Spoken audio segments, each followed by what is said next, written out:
Well, today is the first full day of Harbor Fest in Marquette. Brings a lot of excitement with it. Ansley Watson is again down at the Lower Harbor telling us about one of the big highlights of this year. Good morning, Ansley. Good morning, Vicki. Check it out. Look what I'm standing in front of. This is Pride of Baltimore 2. It's absolutely massive. So this is just one out of the 3 tall ships that are coming down to Lower Harbor for Harbor Fest. I've been told that there's a Spanish galleon coming in that's kind of like a pirate ship. And I was telling Cassie this morning I was really disappointed because I should have brought an eye patch and a parrot, but unfortunately I don't have one. So we'll just have to explore it later today. Hopefully it should be coming in today. Stay with us. We have so much more details on these ships. Reporting live in Marquette, Ansley Watson, TV6 News. All right. See you later, Pirate Ansley. And as we get ready for the weekend, that is one thing that a lot of people will be there. They're going to be at the Houghton County Fair. Oh my goodness. The Honka Homestead Heritage is going on, and football games. It's a busy time. And welcome back. There are a lot of things happening in Marquette's Harbor Fest, but there's something extra special this year. Vessels that are catching everybody's eyes. This morning, Ansley Watson is at the Lower Harbor learning more about the tall ships. Good morning, Ansley. Good morning, Vicki. I don't know how well you can see it behind us, but there is Pride of Baltimore 2 right there, one of the tall ships here at Lower Harbor, one of the 3.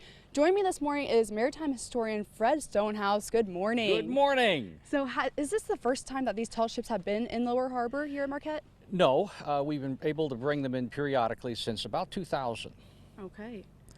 So Pride of Baltimore 2, kind of tell me the history behind this ship. Oh, Pride of Baltimore 2 is just a wonderful example of the tall ships that are sailing not only the Great Lakes, but also the entire world.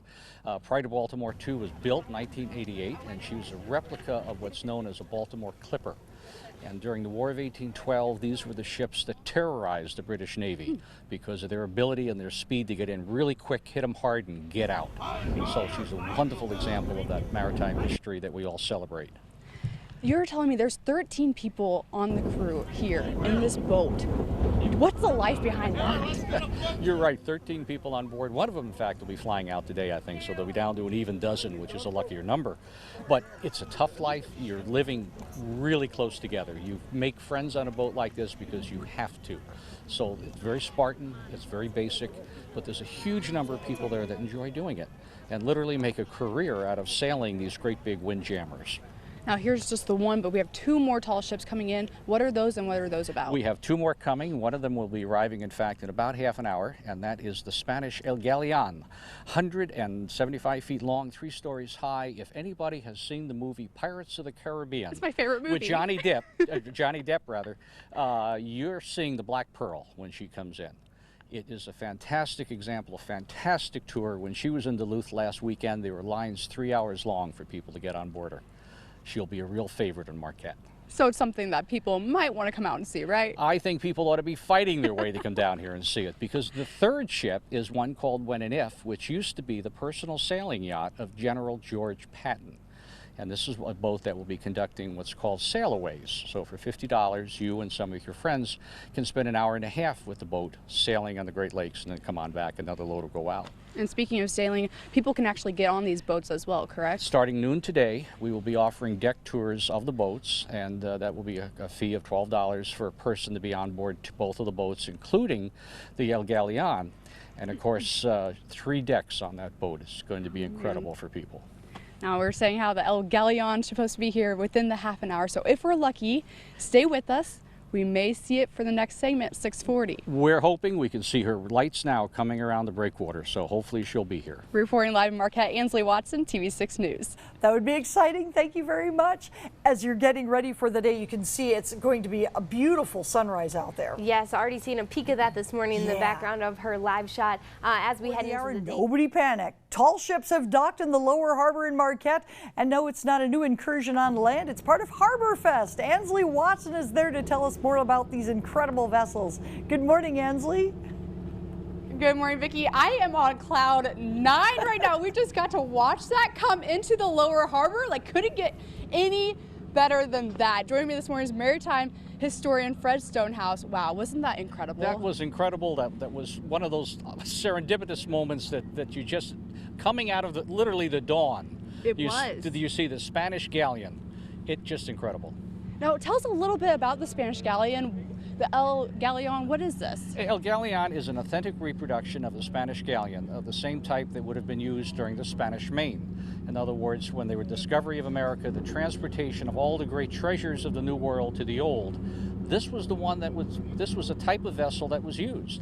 Now, obviously, it's not part of the Great Lakes fleet, but yet it's a wonderful opportunity for folks on the lakes to see what this was, to experience this history. This is 3 decks of museum. When I made the earlier comment about Johnny Depp and the Black Pearl, this is it. You weren't kidding. Not a bit. You were not kidding.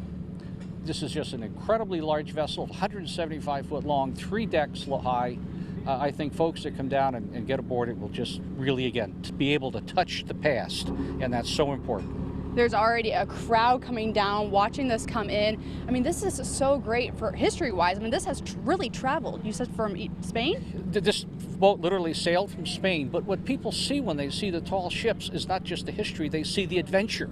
They get excited about it. Where did these boats been? What can they go? How can I get aboard? That's what excites people, is these wonderful tall ships. It almost seems so fictional, but then to see it in person, real life, it's just so different. I keep telling people you're touching history, and this is that rare opportunity to do so. Now the crew is, I'm guessing, docking here. Do you know how many are aboard this ship? There's about 26 people aboard. Most of them are Spanish, so this is authentically a Spanish ship with a Spanish crew.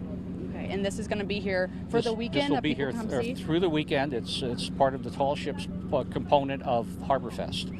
So today from noon until 8 o'clock at night, and tomorrow and Sunday from 10 o'clock in the morning until 8 o'clock at night, the ships will be open for tour. You said this is 3 decks. Can you just kind of describe maybe what the inside might look like or what's in there? I can describe it as being tight and small. Really? Well, because you've got the great galleon in the back for the captain. You certainly have the great mess areas, the tween ships area, then the bunk compartment and the forward. But very tight, very small, very low. A ship is the ultimate compromise. How much space, how much you have to carry, how many people. So that means it just gets smaller and smaller when you get inside of the vessel. Now this doesn't sail. Does this sail? How do people drive it, sort of speak? How did they drive it? Well, this morning they came in under power. It's virtually no wind out there at all today. So they came in at diesel power. But the boat is a sailing vessel, and we have seen her under sail. Absolutely incredible. Fred, what does this mean to you? You've just got to be so excited right now. What it means to me is an opportunity to see the past. And of course, I'm representing the Maritime Museum. We've arranged to bring them in. We do that as part of the broad education mission. In other words, to be able to show people the past, the maritime past, get them excited about it, get them to feel that sense of adventure that it really brings forth. Well, Fred, thank you so much for being with us this morning. Like I said, it was just incredible. We have the El Galeon, we have the Pride of Baltimore 2, and the last one? And the last one is the When and If, again, General Patton's sailing yacht. And everybody come down here to the lower harbor, check it out. And let me tell you, it's something you do not want to miss, that's for sure. Absolutely not. Well, Fred, thank you so much for being with us this morning. You're very welcome. Reporting live in Marquette, Ansley Watson, and we'll be back with more of your TV6 Morning News after the break.